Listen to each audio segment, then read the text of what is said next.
मेरा नाम दीपक है। मैं कुछ सालों पहले कतार में नौकरी करने के लिए गया था। मैं वहाँ पर फैक्ट्री में नौकरी करता था और मुझे वहाँ पर एक नेपाली लड़की मिल गई थी। वो मुझे बहुत पसंद आ गई थी और इसीलिए मैंने उससे शादी कर ली। लेकिन उस लड़की की फैमिली नेपाल में ही रहती थी। मेरी शादी के 6 महीने बाद ही फैक्ट्री में एक हादसा होने की वजह से मेरा एक हाथ कट गया। मेरा हाथ कट जाने की वजह से मैं लाचार हो गया था। यह दिन मेरी जिंदगी का सबसे बुरा दिन था। इससे पहले मैं अच्छे पैसे भी कमाता था। गुजरात में अपनी फैमिली को भी पैसे भेजा करता था। लेकिन अब मेरा एक हाथ नहीं था और मेरी एक टांग में फ्रैक्चर भी हो गया था, जिससे मैं चल तो पाता था, लेकिन मुझे चलने में बहुत दिक्कत आती थी और मैं लाचार हो गया था। अब जबकि मेरी शादी हो गई थी और मेरा कोई ऐसा सहारा नहीं था जो मुझे कमाकर दे सकता, और इसीलिए अब मुझे ही कुछ करना था। एक दिन मेरी पत्नी ने मुझे एक आइडिया दिया कि मैं मिठाई बनाती हूँ और आप हमारे घर में ही ये जो छोटी-सी बैठक बनी हुई है, वहीं पर मेरी बनाई हुई मिठाई बेच दिया करो। मुझे अपनी पत्नी का आइडिया काफ़ी पसंद आया और इसलिए मैंने अपने घर की बैठक में मिठाई बेचना शुरू कर दी। मेरी पत्नी सारा दिन घर में रहती और मैं बैठक में बैठकर मिठाई भेजा करता था। मुझे काम शुरू किए हुए लगभग 1 हफ्ता हो गया था, लेकिन मेरी सारी मिठाई रखी की रखी रह जाती। मेरा एक जानने वाला था जो मिठाई बनाने का सामान मार्केट से लाकर मेरी पत्नी को देकर चला जाता था। मैंने अपनी पत्नी से कहा था कि शुद्ध मिठाई बनाया करो, मिठाई में कभी मिलावट मत करना, क्योंकि मैं बहुत ईमानदार इंसान था और सारे काम ईमानदारी से करता था। मैं नहीं चाहता था कि मेरी मिठाई से लोगों को कोई नुकसान पहुँचे। मैंने अपनी पत्नी से कहा, पहले ही मुझ पर इतना बड़ा हादसा गुज़र चुका है और इसलिए मैं अब कोई बेईमानी नहीं करना चाहता और शुद्ध मिठाई बेचूँगा, जिससे लोगों का नुकसान नहीं पहुँचे, बल्कि मिठाई खाने से उनकी सेहत अच्छी हो। लेकिन मुझे अपनी दुकान पर बैठे हुए पूरा-पूरा दिन गुज़र जाता था। कोई मिठाई खरीदने ही नहीं आता था। हमारे घर में एक ही फ्रिज थी, वह भी बहुत छोटी थी और मैं बासी मिठाई अपने कस्टमर को नहीं बेचना चाहता था। मेरी पत्नी कहती कि अगर मिठाई हम फ्रिज में नहीं रखेंगे, तो वह मिठाई खराब हो जाएगी। मेरी पत्नी ने सारी मिठाई ली और मोहल्ले के सारे बच्चों में बाँट दी। मेरी पत्नी का नाम प्रिया था और वह कतार अपने किसी रिश्तेदार के यहाँ पर आई हुई थी। जब मैं यहाँ फैक्ट्री में काम करता था, तब मुझे वह बहुत पसंद आ गई थी। इसीलिए मैंने उससे शादी करने के लिए कहा। प्रिया ने जब अपने माता-पिता से हमारे बारे में बात की तो उसके माता-पिता भी हमारी शादी के लिए तैयार हो गए थे और जब मैंने अपनी फैमिली में पूछा तो वह भी हमारी शादी के लिए मान गए थे। हमने बड़ी सादगी से ही शादी की थी।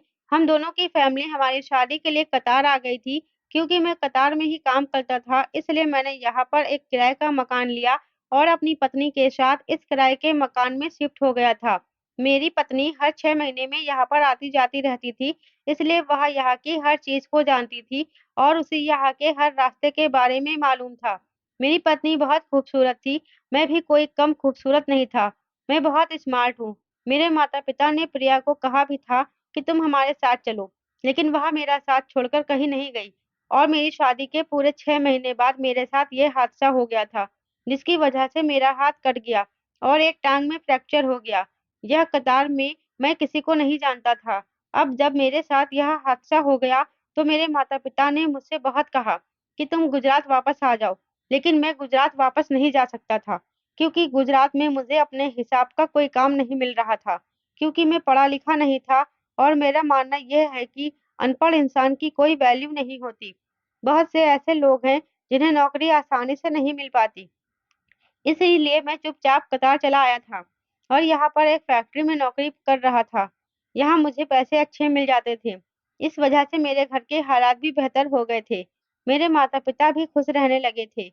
हमारे घर से गरीबी दूर हो गई थी। मुझे कतार में नौकरी करते हुए लगभग 3 साल हो गए थे।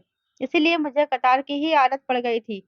मैं यहाँ से नहीं जाना चाहता था। इसीलिए मैं अपनी पत्नी को लेकर परमानेंट यहीं शिफ्ट हो गया था।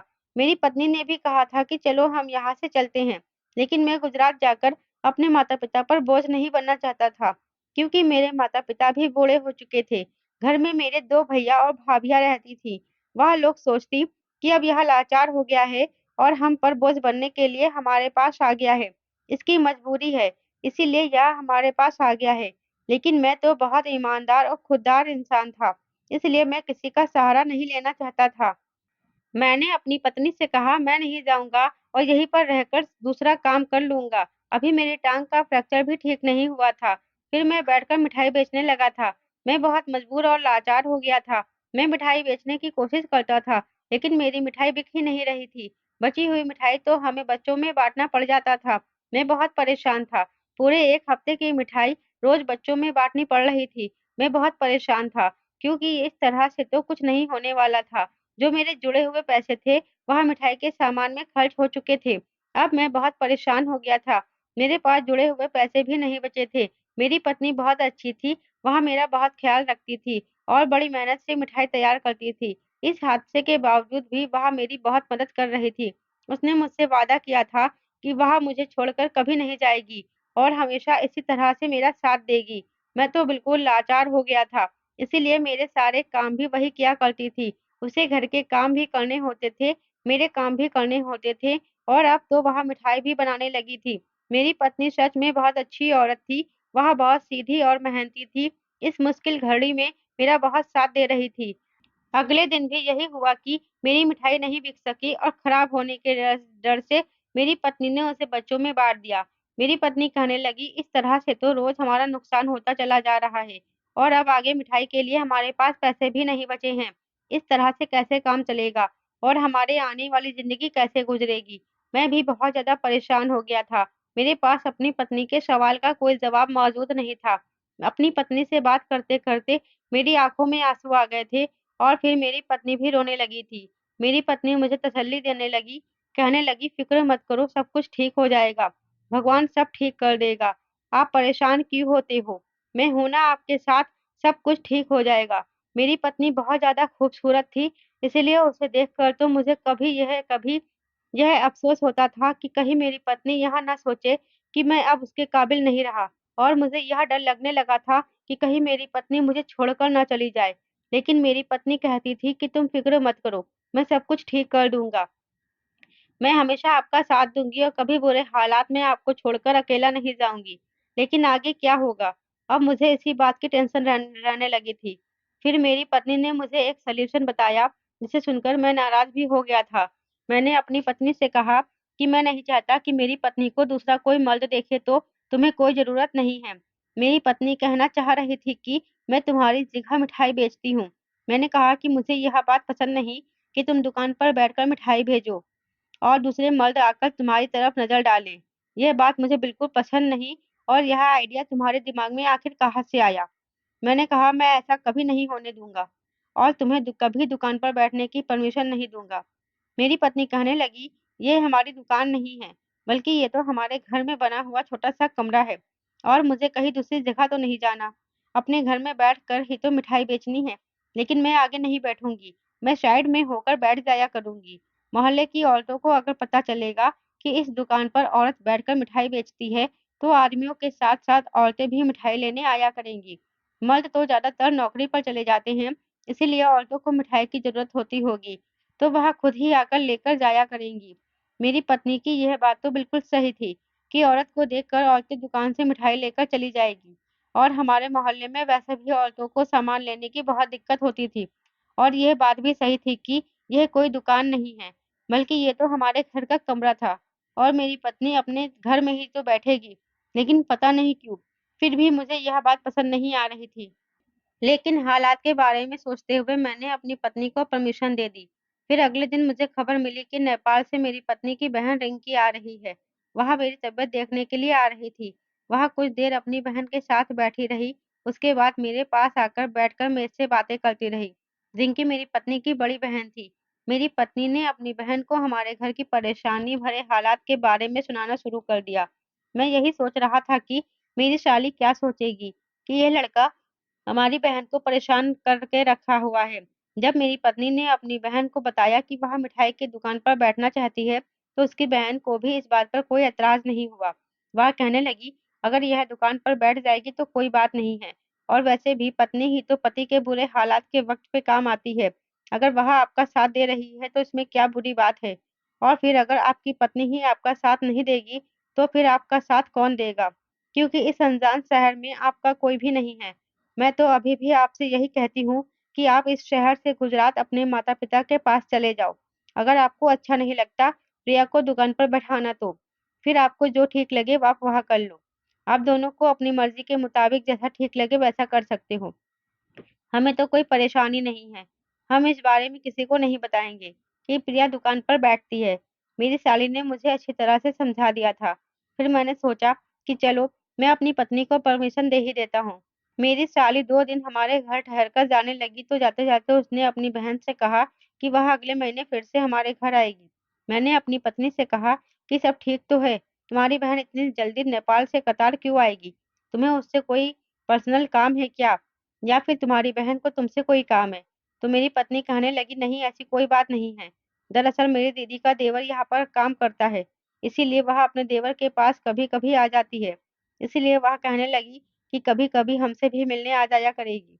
मैंने अपनी पत्नी से कहा कि चलो ठीक है, यह तो अच्छी बात है, क्योंकि मैं तो अभी कहीं जाने की हालत में नहीं था। डॉक्टर ने मुझे सफर करने के लिए मना किया था और अपनी पत्नी को उसके मायके वालों से भी नहीं मिलवाने जा सकता था। अच्छी बात थी कि उसके मायके वाले खुद यहाँ आने लगे थे। इसमें मेरा ही फायदा था कि मेरी पत्नी अपने घर वालों से यहीं पर मिलेगी, मुझसे अपने मायके जाने की जिद नहीं करेगी। अगले दिन मैंने अपने एक दोस्त को फोन किया और उससे कुछ पैसे उधार मांगे, क्योंकि मेरे पास मिठाई बनाने के सामान के लिए अब पैसे बिल्कुल खत्म हो चुके थे। आज जो मेरे पास मिठाई रखी हुई थी, अगर यह नहीं बिकती तो फिर कल पता नहीं हम क्या करते, क्योंकि हम लोग वैसे ही नुकसान में जा रहे थे। मेरी पत्नी कहने लगी, मैं थोड़ी देर पड़ोस की औरतों के पास बैठने के लिए जा रही हूँ। मैंने कहा कि तुम क्यों जा रही हो? तो मेरी पत्नी कहने लगी कि मैं लोगों के घरों में जाकर कहकर आऊंगी कि यह मेरे हाथ की बनी हुई शुद्ध मिठाई है। मेरी मिठाई खाने से आप लोगों को कोई बीमारी नहीं लगेगी और ना ही मेरी मिठाई में कोई मिलावट होगी। यह बात अभी तक लोगों को नहीं पता है। लोगों को लगता है कि हम मार्केट से ही मिठाई खरीद कर बेचते हैं, तभी कोई हमारी मिठाई खरीदने नहीं आता। जब लोगों को यह बात पता चलेगी कि यह हमारे घर की बनी हुई मिठाई है और शुद्ध मिठाई है, तो लोग खुद चलकर हमारे पास आएंगे और हमारी मिठाई को टेस्ट करेंगे। जब टेस्ट करेंगे तो उन्हें मिठाई बहुत पसंद आएगी। उसी के बाद हमारी मिठाई की बिक्री होने लगेगी। और सबसे अच्छी बात यह है कि जब औरतों को पता चलेगा कि मैं मिठाई बेच रही हूँ, तो औरतें भी यहाँ पर मिठाई लेने के लिए आ जाया करेंगी।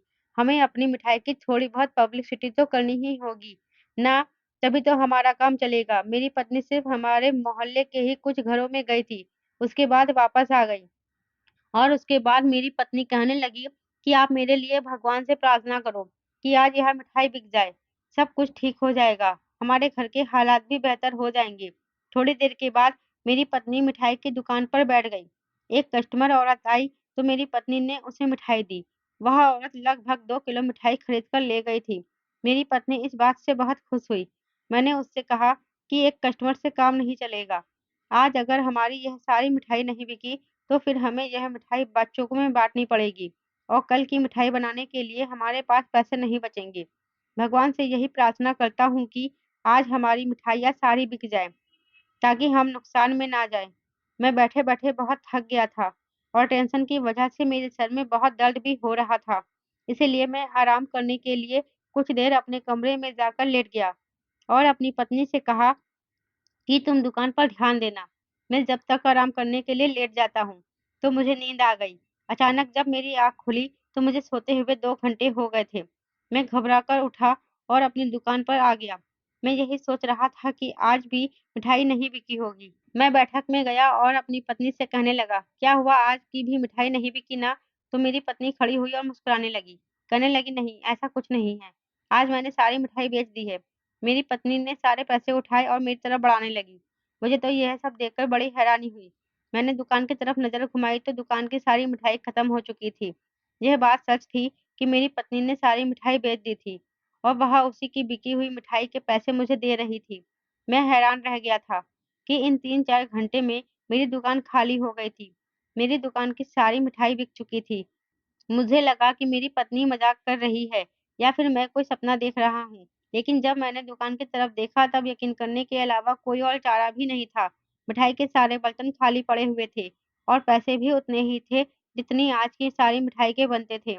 हमारी सारी मिठाई लगभग 15,000 रुपए की बिक गई थी। मेरी पत्नी ने कहा कि इनमें से आधे पैसे मुझे दे दो ताकि मैं कल की मिठाई का बनाने का सामान ला सकूं।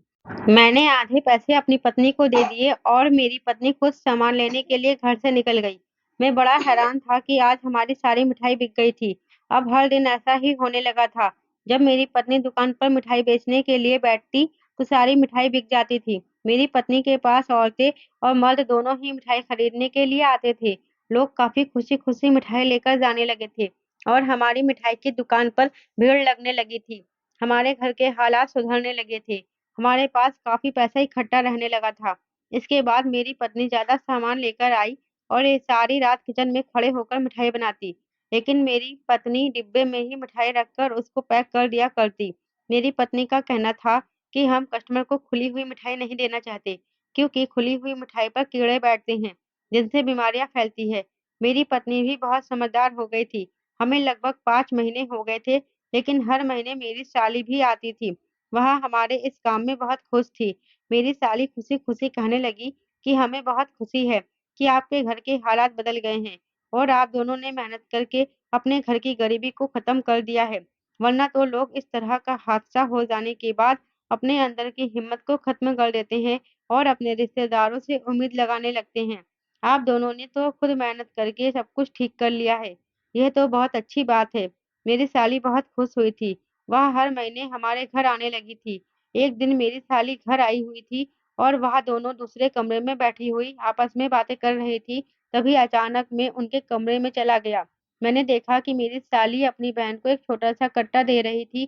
जैसे ही मैं अंदर गया तो अचानक मेरी साली ने उस कट्टे को छुपा लिया। उन दोनों की नज़रें जैसे ही मुझ पर गई थी, मेरी पत्नी घबरा गई और उसने अपनी बहन को इशारा किया और मेरी पत्नी ने मुझे बातों में लगा दिया। मेरी साली बड़ी सीधी थी, वह चुपचाप उस कट्टे को उठाकर ऊपर वाले कमरे में लेकर चली गई। मैंने अपनी पत्नी से पूछा कि इस कट्टे में क्या है? तो मेरी पत्नी कहने लगी, दीदी का कुछ पर्सनल सामान है, वह ऊपर स्टोर रूम में रखने जा रही है। उन दोनों को शायद पता नहीं था कि मैं उनकी चालाकी समझ गया था। वह दोनों मुझसे कुछ छुपा रही थी। उस कट्टे में ज़रूर कुछ ऐसा था कि वह मुझसे उसको छुपाना चाह रही थी। हमारा स्टोर ऊपर बना हुआ था। मैं ठीक से चल भी नहीं पा रहा था। इस वजह से मैं सीढ़ियों तक नहीं चल सकता था। मेरी पत्नी और साली दोनों ही मुझसे झूठ बोल रही थी। मैं चाहता था कि ऊपर जाकर देखूं, इस कट्टे के अंदर क्या है, लेकिन मेरी मजबूरी थी। मैं सीढ़ियाँ नहीं चढ़ सकता था। जब मेरी साली नीचे उतर कर आई, तो मैंने उससे भी यही सवाल किया कि तुम स्टोर रूम में क्या रख कर आई हो? तो उसने भी यही कहा कि इसमें मेरा कुछ पर्सनल सामान है। जब मैं अपने घर जाऊँगी तो इसे ले जाऊँगी। मैंने कहा, ऐसा कौन-सा पर्सनल सामान है जो सिर्फ़ स्टोर रूम में ही रखा जा सकता था? मेरी पत्नी और मेरी साली दोनों ने मुझे बातों में लगा लिया और बातों-बातों में मुझे ऐसा कर दिया कि मैं उस कट्टे की वाली बात को तो भूल ही गया। लेकिन रात के टाइम मुझे पता चला कि 1 घंटे बाद मेरी साली नेपाल जा रही है। जब वो चली गई तो मैंने अपनी पत्नी से कहा कि वह अपना पर्सनल सामान नहीं लेकर गई। तो मेरी पत्नी ने कहा कि नहीं, वह शायद अपना सामान भूल गई है। कोई बात नहीं, अगली बार आएगी तो ज़रूर लेकर जाएगी। जबकि मैं अच्छी तरह से समझ गया था कि उस कट्टे के अंदर कोई पर्सनल चीज़ नहीं है। अगर उस कट्टे के अंदर मेरी साली का पर्सनल सामान था, तो फिर वह अपने पर्सनल सामान को यह भूलकर कैसे जा सकती है? वैसे मेरी साली बहुत अच्छी थी। हर बार वह मेरी फ़िक्र करती थी और अपने पति के साथ ही हमारे घर आई थी। लेकिन अब की बार न जाने ऐसा क्या हुआ था कि वह अब अकेले ही कतार आने लगी थी। लेकिन मेरे दिमाग में सिर्फ़ यह बात घूम रही थी कि उसने जो कटार मेरी पत्नी को दिया था, उसके अंदर ऐसा क्या था और वह दोनों मुझसे क्या छुपा रही थी। मेरी पत्नी ने हर बार मुझे बातों में लेने की कोशिश की, लेकिन मैं समझ गया था कि ज़रूर कुछ न कुछ गड़बड़ है। उस कट्टे के अंदर ऐसा क्या था? कहीं वह मेरी पत्नी के लिए उस कट्टे के अंदर राशन तो नहीं लेकर आई थी? मुझे अपने ससुराल वालों से कोई मदद नहीं लेनी थी। मैं कोई बेकार इंसान नहीं था और ना ही अपने ससुराल वालों से कोई सहारा लेना चाहता था। मैंने अपनी पत्नी को अच्छी तरह से समझाया हुआ था कि मुझे कभी भी तुम्हारे मायके वालों से कोई मदद नहीं चाहिए। अगर मुझे कभी किसी की ज़रूरत पड़ी तो मैं सबसे पहले अपने माता-पिता से मदद लूँगा। चाहे मेरा दूसरा हाथ भी क्यों ना कट जाए, तुम्हारे लिए और अपने लिए सब कुछ मैं ही करूँगा। कभी हिम्मत नहीं हारूँगा। अब मैं धीरे-धीरे थोड़ा-बहुत चल सकता था, क्योंकि मेरी टाँग में फ्रैक्चर थोड़ा-थोड़ा ठीक होने लगा था। धीरे-धीरे मैं इतना काबिल तो हो ही चुका था कि खुद को सँभाल लिया करता था। मेरी पत्नी ने भी मुझसे वादा किया था कि वह मुझे छोड़कर कभी नहीं जाएगी और ना ही कभी अपनी फैमिली वालों से मदद माँगेगी। अगर मेरी पत्नी के पेरेंट्स अपनी मोहब्बत से कुछ देते हैं, तो वह उनका प्यार और सम्मान है। लेकिन हम अपनी तरफ से उनसे कोई मदद नहीं माँगेंगे। लेकिन फिर मेरे दिमाग में वही बात आ गई कि उस कट्टे के अंदर क्या है? और अब तो मुझे इस बात पर भी शक होने लगा था कि मेरी पत्नी ऐसा क्या करती थी, जो उसकी मिठाई रोज़ के रोज़ 2-3 घंटे में ही बिकने लगी थी। ये वही मिठाई थी, ये वही दुकान थी और ये वही मोहल्ला था और ये वही लोग थे, जहाँ पर मैं बैठा करता था। तो कोई मुझसे मिठाई खरीदने के लिए नहीं आता था और जिस दिन से मेरी पत्नी ने दुकान पर बैठना शुरू किया था, तो 3 घंटे में ही मिठाई पूरी बिक जाया करती थी। ऐसा भी नहीं था कि मेरी पत्नी अपने आप को सबको दिखाने के लिए दुकान पर बैठती थी। मेरी पत्नी जब दुकान पर बैठती, तो अपने चेहरे पर मास्क लगा लिया करती थी, ताकि उसकी खूबसूरती और उसके खूबसूरत चेहरे को कोई देख ना सके। वह भी दूसरे मर्दों के सामने नहीं जाना चाहती थी, क्योंकि मेरी पत्नी बहुत शर्मीले टाइप की थी। वह तो कभी कोई ऐसा कपड़ा भी नहीं पहनती थी, जिससे उसका शरीर का थोड़ा भी हिस्सा दिख सके। मेरी पत्नी बहुत ही संस्कारी औरत थी। मेरी पत्नी आराम से मिठाई बेचती और जितने पैसे होते, सब लाकर मुझे दे दिया करती थी और फिर दुकान बंद करने के बाद अगले दिन की मिठाई बनाने के लिए मार्केट से सामान लेने जाती थी। वह रोज़ औरतों में भी यह बात कहती थी कि मेरे घर मिठाई लेने ज़रूर आया करो। चलते-फिरते जिस औरत पर भी मेरी पत्नी की नज़र पड़ जाती, तो वह उसको हमारी दुकान के बारे में और मिठाई के बारे में बताने लगती और वही औरतें हमारी दुकान पर मिठाई लेने के लिए आ जाया करती थी। अब मेरी पत्नी ने मिठाई की और ज़्यादा वैरायटी बनाना शुरू कर दिया था। हमारी दुकान की मिठाई बिकते हुए लगभग 8 महीने गुज़र चुके थे। मेरी टाँग का फ्रैक्चर भी काफ़ी हद तक ठीक हो चुका था और मैं ठीक से चल पा रहा था। मैंने अपनी पत्नी से कहा कि मैं डॉक्टर के पास जा रहा हूँ। मेरी पत्नी वैसे तो मेरे साथ डॉक्टर के यहाँ जाती थी, लेकिन मैं काफ़ी बेहतर महसूस कर रहा था, इसीलिए मैंने अपनी पत्नी से कहा कि मैं खुद चला जाऊँगा, तुम दुकान पर बैठो। मेरी पत्नी ने कहा कि ठीक है, आप चले जाओ, अगर आपको अकेले जाना बेहतर लगता है तो। वो कहने लगी, मुझे वैसे भी मिठाई बेचनी है, आज दिवाली का दिन है, कस्टमर ज़्यादा आएँगे। उसके बाद मुझे घर की सजावट भी करनी है। मैंने कहा ठीक है, तुम अपने काम से फ्री हो जाओ। उसके बाद हम दोनों रात को बाहर घूमने जाएँगे। मेरी पत्नी यह बात सुनकर खुश हो गई थी। यह कहकर मैं घर के बाहर निकल आया और सीधा मार्केट चला गया और मार्केट में मैंने एक साड़ी खरीदी। साड़ी तो मैं अपनी पत्नी की भी ले सकता था, लेकिन मेरी पत्नी अपनी साड़ी पहचान जाती। साड़ी मैंने इसलिए खरीदी थी क्योंकि मैं साड़ी पहनकर अपनी पत्नी की दुकान पर मिठाई खरीदने के लिए जाना चाहता था। इसलिए मैंने वैसा ही किया।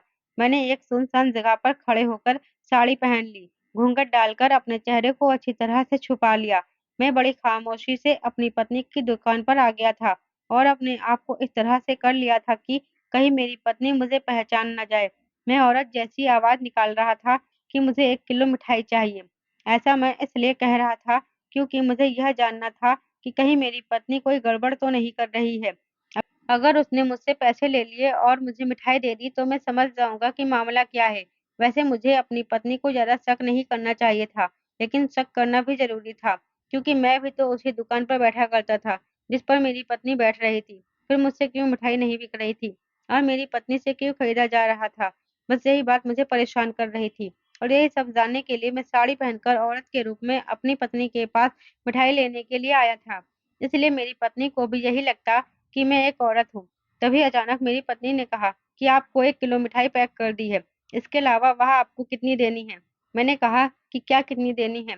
तो मेरी पत्नी कहने लगी, वही 1 किलो देनी है कि 2 किलो? मैंने कहा कि 1 किलो दे दो, क्योंकि मैं समझ नहीं पा रहा था कि मेरी पत्नी किस चीज़ की बात कर रही है। इसीलिए मैंने वह चीज़ भी 1 किलो पैक करवा ली थी। मैं पैसे देकर वापस आ रहा था, तो मेरी पत्नी कहने लगी, आप दोबारा वापस आना, आपको यह चीज़ बहुत पसंद आएगी। क्योंकि यह प्योर माल है और मैं यह सामान लेकर अपने दोस्त के घर चला गया।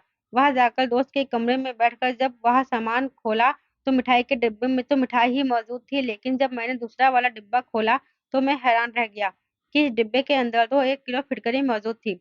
मेरा दोस्त भी वहीं पर मौजूद था और मेरा दोस्त फिटकरी को देखकर हैरान रह गया, जबकि मैं फिटकरी को देखकर हैरान नहीं हुआ था, क्योंकि फिटकरी तो एक नॉर्मल सी चीज़ है। मेरी दोस्त ने कहा कि तुम यह चीज़ क्या उठाकर लाए हो? तुम इसे मेरे घर से लेकर जाओ, वरना यहाँ पर पुलिस आ जाएगी। मैंने कहा, यहाँ तो फिटकरी है, फिटकरी होने से किसी के घर में पुलिस कैसे आ सकती है? मेरा दोस्त कहने लगा, तुम पागल हो गए हो, तुम्हें नहीं पता, यह कोई मामूली फिटकरी नहीं है, यह एक ऐसी फिटकरी है जिससे औरतें नशा करती है। मेरे दोस्त ने कहा कि तुम्हारी पत्नी दुकान में बैठकर गलत काम कर रही है। इसका मतलब यह है कि तुम्हारी पत्नी गैर कानूनी काम कर रही है। अभी तक पुलिस को इस बारे में नहीं पता है। कि तुम्हारी पत्नी यह चीज अपनी दुकान पर बेच रही है। अगर पता चल गया तो पुलिस वाले और तुम्हारी पत्नी को गिरफ्तार कर लेगी और इतनी लंबी सजा होगी कि तुम कभी जेल से रिहा भी नहीं हो पाओगे। यह सुनकर तो मैं घबरा गया था और मेरा पूरा शरीर कांपने लगा था, क्योंकि मैं बहुत ईमानदार आदमी था। मैं कभी बेईमानी वाले काम नहीं करता था। तो फिर यह मेरी पत्नी क्या कर रही थी? लेकिन मैं सोच में पड़ गया था कि मेरी पत्नी के पास यह फिटकरी कहाँ से आई थी। फिर मेरे दिमाग ने काम किया और मैं समझ गया कि हर महीने जो मेरी साली मेरे घर आती है और वह जो कट्टा लेकर आती है, शायद उस कट्टे के अंदर यह फिटकरी ही होती है, और उस दिन भी उस कट्टे के अंदर यह फिटकरी होगी। यह चीज वहां नेपाल से लेकर यहाँ आ रही थी। मेरी दोस्त ने बताया कि यह फिटकरी यहाँ पर कहीं नहीं मिलती। यह सिर्फ दूसरे शहरों में पाई जाती है, क्योंकि कतार में फिटकरी बैन है और कोई भी फिटकरी का व्यापार नहीं कर सकता, क्योंकि यह मामूली फिटकरी नहीं है। यह एक ऐसी फिटकरी है जिसको पानी में मिलाकर पीने से नशा किया जाता है। मेरे दोस्त ने बताया कि इस फिटकरी की एक खास बात यह भी है कि जो भी औरत इस फिटकरी को पानी में मिलाकर पीती है, उसे कभी प्रेगनेंसी नहीं रहती। इसीलिए इस फिटकरी का ऐसी ही औरतें सेवन करती है जिन्हें बच्चा नहीं चाहिए होता है। मैंने सोचा तभी तो हमारी दुकान पर ज़्यादातर औरतों की भीड़ लगी रहती है। इसका मतलब ये था कि मेरी पत्नी और उसकी बहन ये दोनों मिलकर इस काम को अंजाम दे रही थी। मिठाई के साथ-साथ इस तरह की चीज़ बेचना कोई अच्छा काम नहीं था। मैं तो इस फिटकरी को मामूली सी फिटकरी समझ रहा था, जो कि हम लोग इस्तेमाल करते हैं। लेकिन जब मुझे यह पता चला कि यह मामूली फिटकरी नहीं है कोई, बल्कि यह नशा करने वाली फिटकरी है, तो यह सुनकर मेरे पैरों तले से ज़मीन निकल गई थी। और अब मुझे कुछ भी करके इस गलत काम को रोकना था। लोग हमारे यहाँ मिठाई लेने के बहाने साथ ही इस चीज़ को भी लेकर जाते थे। इसका मतलब ये था कि मेरी मिठाई की दुकान पर सारी औरतें नशा करने वाली औरतें ही आ रही थी, और या फिर कुछ ऐसी औरतें जिनको प्रेगनेंसी नहीं चाहिए। उनकी वो औरतें अपने घरवालों से कहती होगी कि हम मिठाई लेने जा रहे हैं, जबकि वह औरतें यह गलत फिटकरी लेने आई थी। इस फिटकरी के पैसे मेरी पत्नी मुझे नहीं देती थी, शायद अपने पास ही सँभाल कर रख रही थी। लेकिन मिठाई के पैसे तो वह मुझे रोज़ के रोज़ दे दिया करती थी। मैंने अपना सर पकड़ लिया। मेरा दोस्त कहने लगा, अब तुम्हें कुछ भी करके इस काम को बंद करवाना होगा, क्योंकि अगर धोखे से भी पुलिस को इस बात की खबर लग गई, तो यहाँ की पुलिस तुम्हारे घर को सील कर देगी और तुम दोनों पति-पत्नी को जेल में डाल देगी। अपने दोस्त की बात सुनकर तो मैं और भी ज़्यादा घबरा गया था। मेरे दोस्त ने कहा कि यह फिटकरी कतार में बैन है, इसीलिए तुम्हारी पत्नी यह फिटकरी यहाँ पर ज़्यादा पैसों में बेच रही है। मैंने सोचा कि यह बहुत गैर कानूनी काम है और मैं ठहरा इज्जतदार आदमी, इसलिए मैं इस तरह का गलत काम कभी नहीं होने दे सकता था। मैं फौरन ही घर गया और अपनी पत्नी से जाकर सवाल किया कि तुम्हारी बहन हर महीने हमारे घर क्यों आती है और क्या लेकर आती है?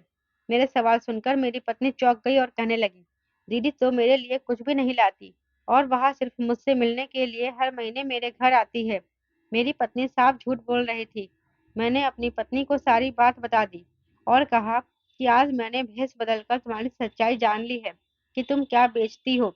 मेरी बात सुनकर मेरी पत्नी ने सब कुछ एक्सेप्ट कर लिया और कहने लगी कि मैंने 1-2 दिन दुकान पर बैठकर देख लिया था, कोई कस्टमर नहीं आ रहा था हमारी मिठाई खरीदने के लिए, जबकि मैंने मिठाई बनाने में कितनी मेहनत की हुई थी और साफ-सफाई का भी बहुत अच्छे से ध्यान रखती थी और चाहती थी कि लोगों को शुद्ध मिठाई मिल सके।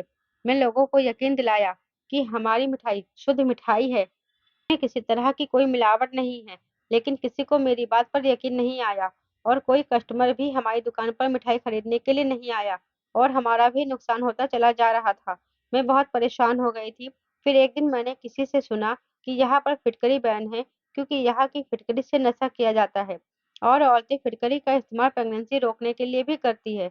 इसीलिए मैंने सोचा कि क्यों ना मैं नेपाल से फिटकरी मंगा लूँ और यहाँ पर बेचूँ, तो हमें कहीं ज़्यादा पैसे लगेंगे।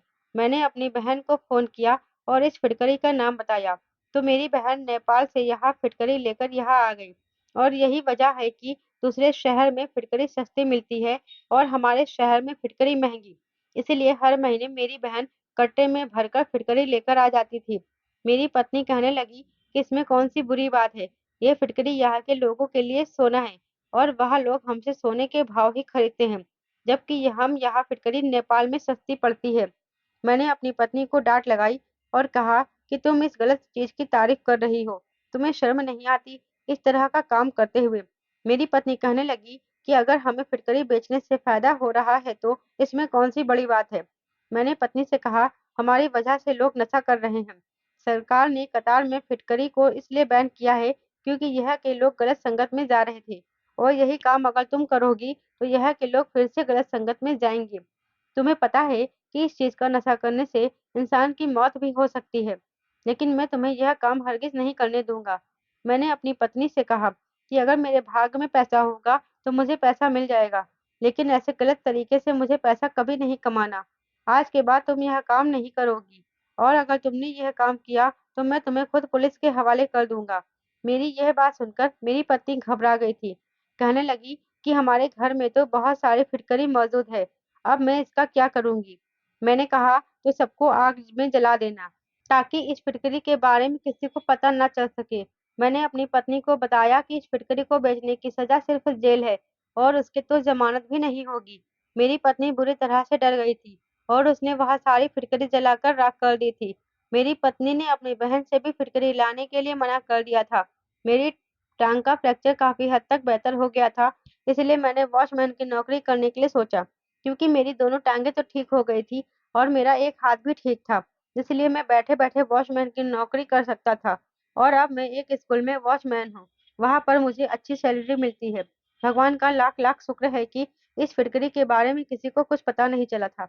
अगर पता चल जाता तो हम दोनों पति पत्नी को जेल भी हो सकती थी, लेकिन मेरी पत्नी ने इस बात की कसम खा ली थी कि वह आज के बाद कभी ऐसा गलत काम नहीं करेगी। अब हम दोनों पति पत्नी एक साथ बहुत खुश रह रहे हैं। लेकिन मैं आपसे यह कहना चाहूंगा कि कभी भी किसी काम को करने से पहले हम 1000 बार सोच लेना। हर ईमानदार इंसान गरीब रहना मंजूर करेगा, लेकिन कभी भी गलत तरीके से पैसा नहीं कमाना चाहेगा। दोस्तों, मैं उम्मीद करती हूँ आपको मेरी कहानी पसंद आई होगी।